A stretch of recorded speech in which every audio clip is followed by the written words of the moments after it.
the next one was Rules of Attraction, and this is a film that has been kind of like a favorite for ours. It has a lot of cool scenes again. I think one common denominator with all these films is that they have cool stuff about them. And I think maybe this is the film that we like the most out of these three films. Rules of Attraction kind of suffers from the same disease in that it has a lot of cool scenes, and some of them I think work fairly well. A lot of technicalities that I find very fascinating and again cool. But then there are other scenes that I think really aren't very interesting or well put together.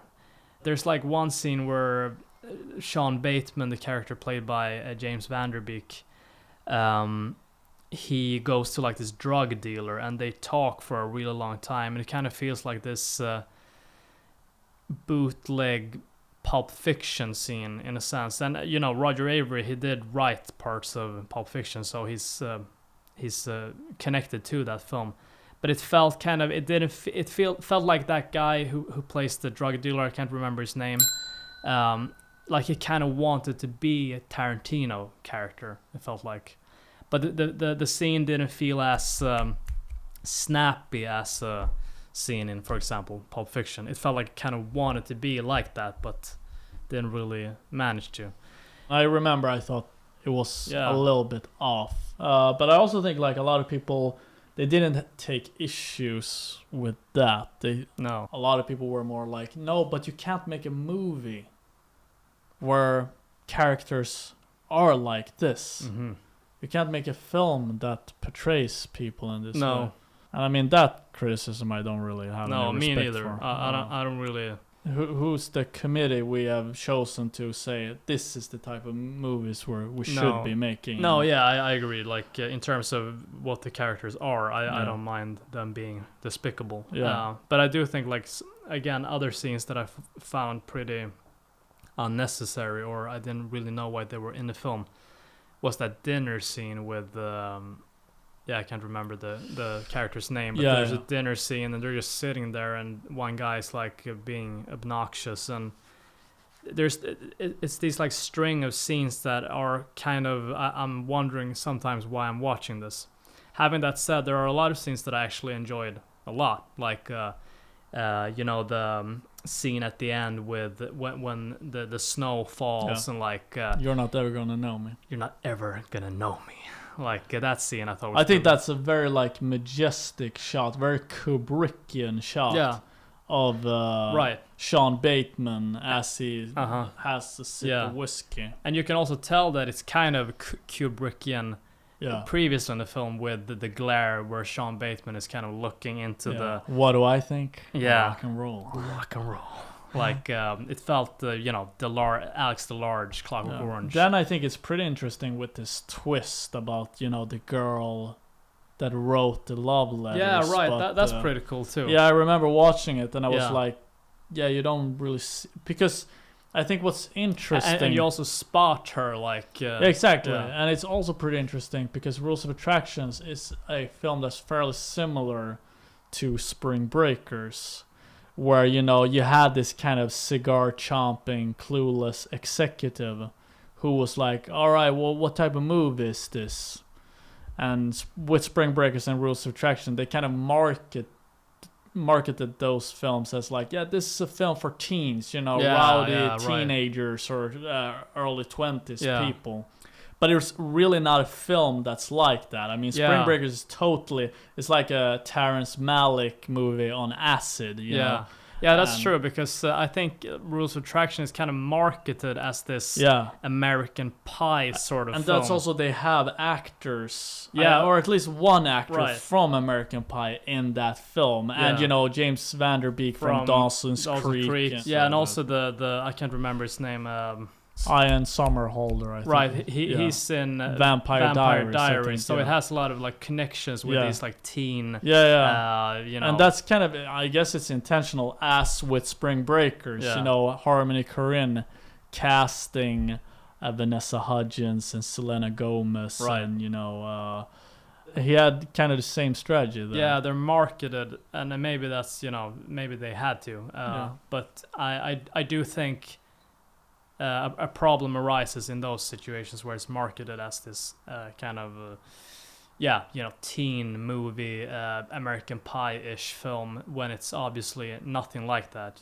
With this film has like cynical characters that go on with their cynical remarks about how things are worthless, and they're being kind of a nihilist, and it's nothing like a teen comedy. But I really hate to hear that as a criticism of why that film is bad. Right, I'm not saying that you're saying it, but like you can hear that like from some people who watch it, like, oh, I hated the characters, or like the characters are awful. Yeah.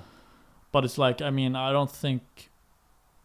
Yeah, I don't know if it was the point of the movie. In a work of fiction, I don't mind a character being nihilist or cynical or whatever. Yeah, I'm just talking about movies here. Yeah, it's just I felt the film didn't really, hold together. I mean, when I watched it, I remember when I watched the first time, I just saw it from the half and then to the end, you know.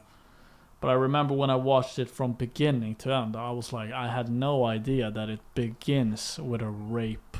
He rapes Shannon Sossamon. Shannon Sossamon's character, Lauren. Yeah. Some townie rapes Lauren and then pukes on her back. Yeah, it's a really intense start. And I was like, okay, maybe that's like a scene that would put off a lot of critics. Yeah. But a lot of moviegoers in general. It's not worth mentioning is also that Bret Easton Ellis, who wrote the novel, he actually thinks that Rules of Attraction is the one film that is most like his novel. Exactly. So American Psycho is a really tame version of the novel, because the novel is really extreme. Right. But I had to continue your thought about Bret Easton Ellis, and I mean, it's his favorite of the film adaptations of his books. And I mean, I can totally see that too, because if you listen to Bret Easton Ellis, and what type of movies he likes, I mean, he's very similar to Quentin Tarantino also in what he likes in films, and also very much about this, like having characters which you don't necessarily like, and that aren't sympathetic. Yeah, and Rules of Attraction really has that too. I think American Psycho was more of a moralizing piece, like look at these damn yuppies, I mean, that's okay if you want to say that, but I don't think that was really Bret Easton Ellis' intent with the book. Because I think maybe Rules of Attraction is more observational. We're just observing these, to a large extent, horrible characters just going on about their day being horrible. Kind of like, Stanley Kubrick's Barry Lyndon. Yeah. There's no real reason why we should empathize with. Or hang out with this guy. Yeah. And it's like very... Or Clockwork Orange. Yeah, exactly. But that's what's so great about those films, I feel. It's like, why am I watching this guy, Barry Lyndon? I mean, he's not like an entirely bad guy, but he's not really like, he's not a guy you root for. No. And I don't know, I think like a lot of the filmmakers we really like, the main characters in their films, you don't really go like, come on, you can do it. No. It's more like, this is it's very entertaining, and and I think that's much more interesting. And I guess that's also why we like Seinfeld more than we like Friends. Exactly. Because Seinfeld also has these really like assholes of characters, and we just hang out with them, but then it's in a sitcom format. Yeah.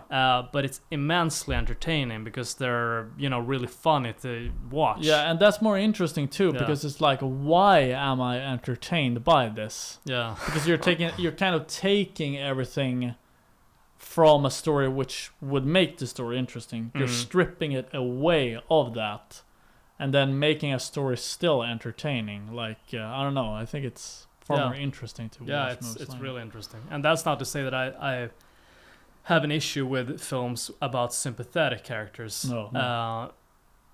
But I also don't really appreciate when people just dismiss a film solely because a character is not like them or has the same opinions as them. Yeah, exactly. And I think you can sense that more nowadays, that they kind of had to shoehorn in a scene like, oh yeah, but it's really like this. Like, look, we put that in the movie. Aren't we great that we did that? You know. And it's like, back in the 70s, it was kind of the opposite. It was like, Yeah, but that was also kind of a trend. Tarantino talks about that, like, in back in the 70s, it was kind of a trend where, like, the main character always had to die at the end of the film. Yeah. And maybe it became, like, saturated too. Like, it became too much of that as well. I don't know.